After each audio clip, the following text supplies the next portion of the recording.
We see it all in black and white and painted all so reasonably. I sit and wonder what we seem to know, how we're sure it all works out. You'll make the sauce, I'll make the dough. Soon we'll see what it's about. I sit and wonder. Hi, I'm Tony. This is SV Tapatya. We are building a cruising sailboat.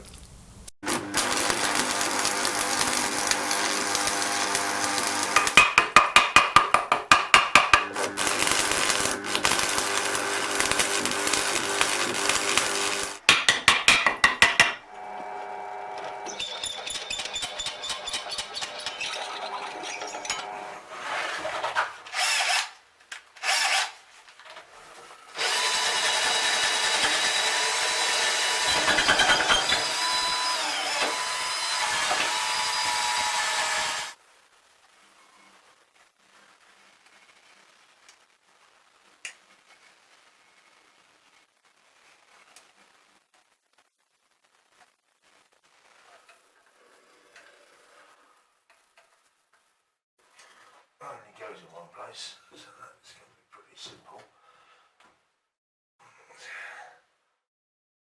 Let's come in there like that, go that way.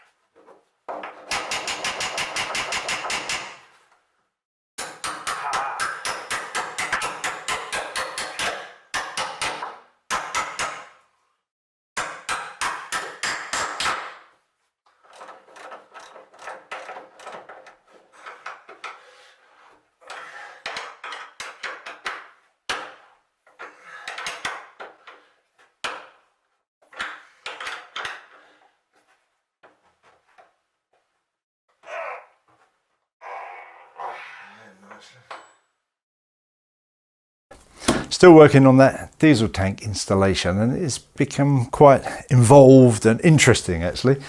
A couple of really good comments last week that led me to do a load more research on these polyethylene diesel tanks, and I can safely say that this week I'm a wiser person about them than I was last week. But this is great, nice situation. A couple of things have changed. This tank, this is the 55 litre diesel tank I showed last week.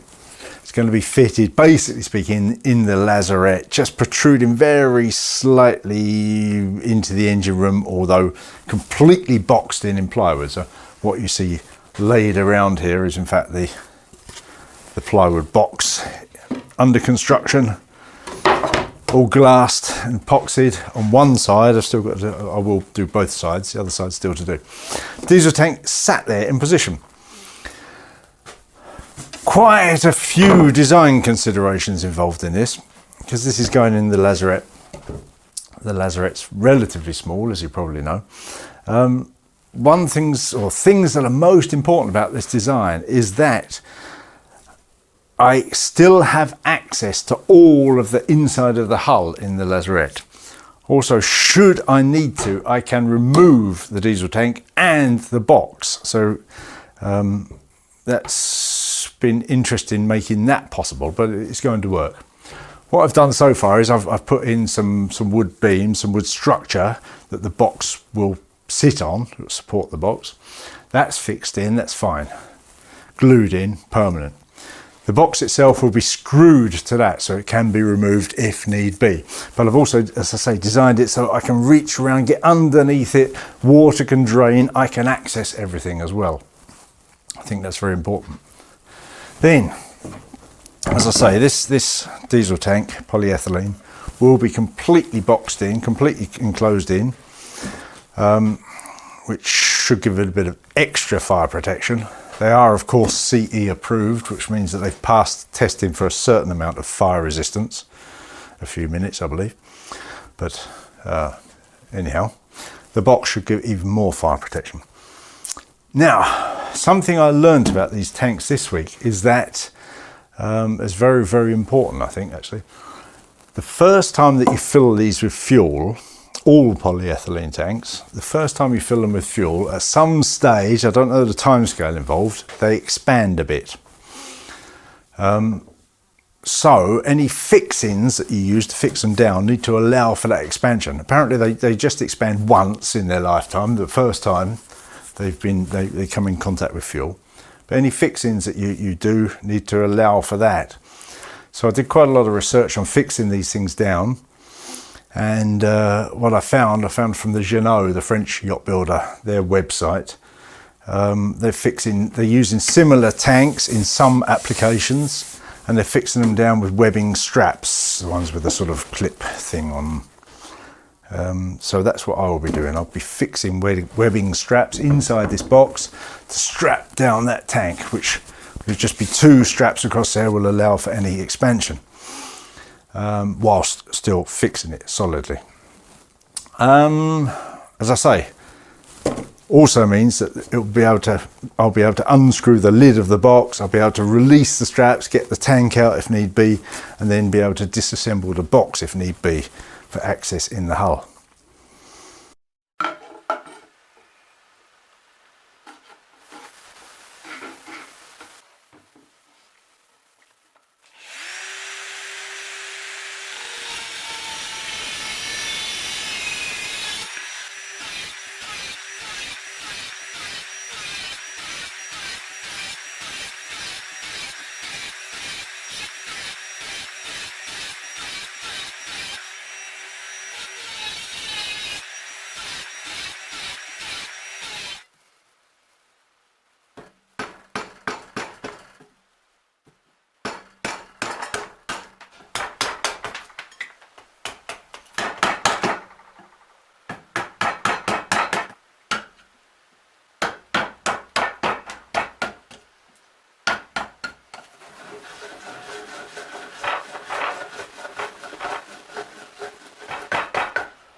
Position.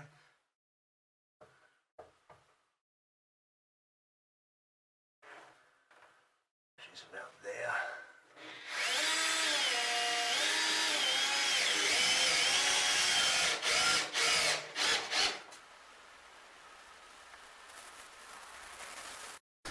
I've been making up the box for the diesel tank to go in, and led me to think about ply a little bit, because something happened that I'm about to tell you about. You may well know, if you come in this slowly, Kerry, and try to get the camera to focus on that edge, which looks like that. There you go. This is the ply I use for basically the whole boat, softwood ply, pine and fir ply, and WBP glued. Okay, and you've just seen that end grain. It's very, very few voids in, almost no voids in it. Lovely thin plies, nice tight grain, great bit of ply. But sadly, I'm getting a bit short on it. I'm probably going to have to buy another couple of boards, but I'm getting a bit short. What I've got left is there. Look, Kerry's just showing you. Not much, as you can tell. So I needed a big bit for the back of that box, and I knew I had a bit of 3/4 inch, how do you pronounce it, Lawan, however you pronounce it, Lawan or Moranti, same stuff, isn't it? I had a big bit of 3/4 inch, so I dug that out. It's a bit I've had for many years kicking about. I dug it out, and I'll just get it. And it brought up something that I'd like to show you, really. Let's have a look. This is the edge grain on this Lawan.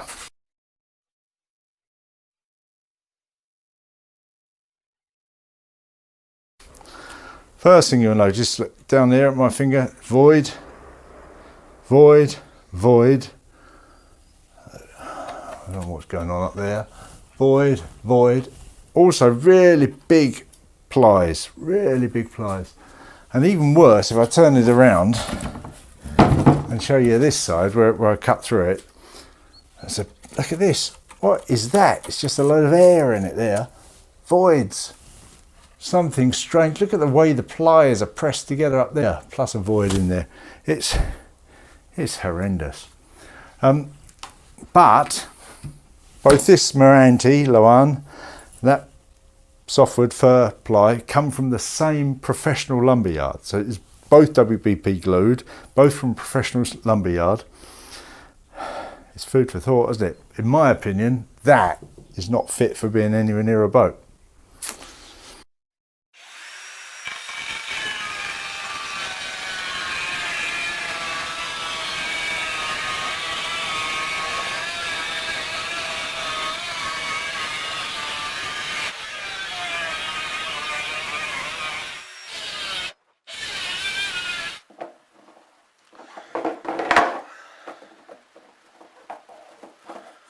Alright, that's an inch and a half thread on there, look, that's nice.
The lazarette, yeah. And if you can, hopefully you'll see something down there. A lot's gone on down in there. You see the, look down there again, Kerry, and I'll just talk about it a bit. You see the wooden subframe for the diesel tank in position. Underneath that, I've got my stainless bracket that will be the aft bracket for the engine bed in position. So that's all bolted in, sealed in, really solid, really happy with that. So it's been a lot of work. Somehow it doesn't look very much, does it? But it's been a lot of work. And a coat of bilge paint on there. Yesterday evening, got a coat of bilge paint on there. So it's almost sealed. I'll put a second coat on and then start to construct that box for the diesel tank in there. But yeah, there we go. Looks solid. Also ties the knee in there, the stern knee. Look down again in there, Kerry.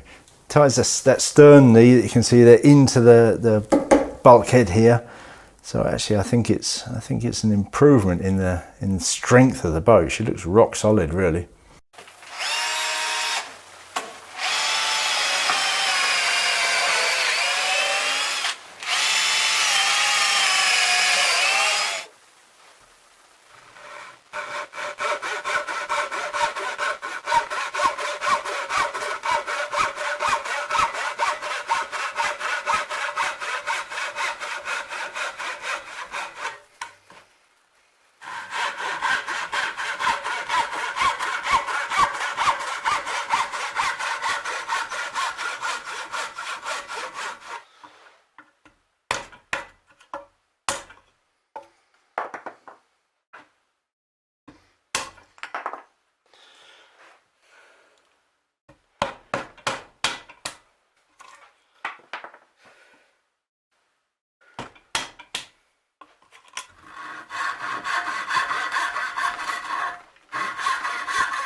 Well, up on the foredeck, as you can tell.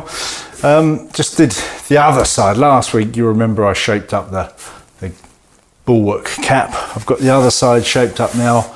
I've put 2 coats of thin epoxy on there. I want to get a bit of filler over these nuts, over these nail heads, and a few bits of filler around where there's a little gap at the joint maybe. But looking pretty good. Sealed, shaped. Pleased with that.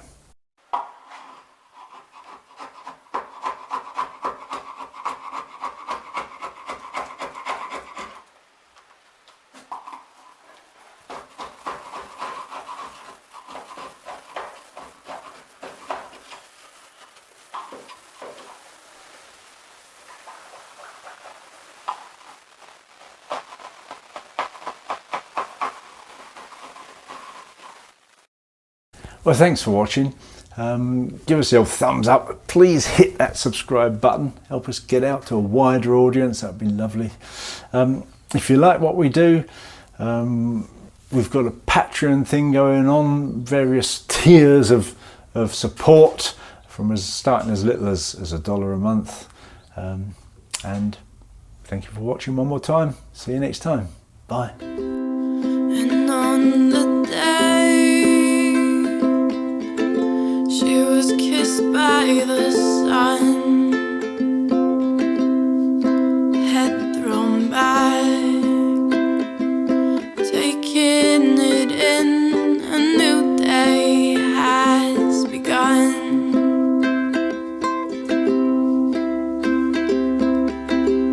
Still going steady, she was stopped by no one. Determined strides as the day got brighter, oh, 'cause she was kissed by the sun.